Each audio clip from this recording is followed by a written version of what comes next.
এরকম ব্যক্তি নামাজ পড়বে আল্লাহর জন্য, যাকাত দিবে আল্লাহর জন্য, ওয়াজ করবে আল্লাহর জন্য, জিহাদ করবে আল্লাহর জন্য, রাজনীতিও করবে আল্লাহর জন্য।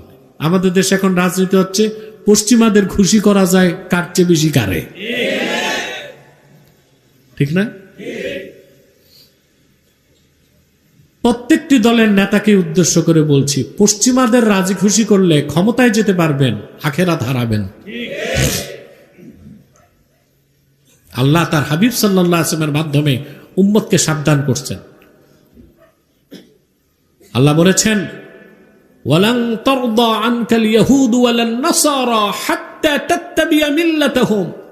হাবিব, কখনো ইহুদিরা খ্রিস্টানরা আপনার উপর সন্তুষ্ট হবে না যতক্ষণ না তাদের মিল্লাত বা ধর্মকে মানা না হবে।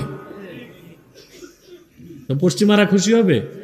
খুশি হবে যদি আমরা তাদেরকে গ্যারান্টি দিতে পারি যে আমরা ক্ষমতায় গেলে ইসলামী আইন করব না।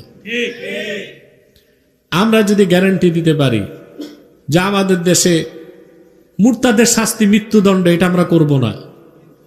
আমরা যদি গ্যারান্টি দিতে পারি পুরুষ আর মহিলারা সহশিক্ষা করবে একসাথে, পর্দার কোনো বালাই থাকবে না। আমরা যদি গ্যারান্টি দিতে পারি নপুংসুক এলজিবিটিদেরকে আমরা স্বাধীনতা দিব, পশ্চিমারা তখন খুশি হবে। যেটা তো আমার, এটা খ্রিস্টান না হইলেও মোটামুটি সেমি খ্রিস্টান।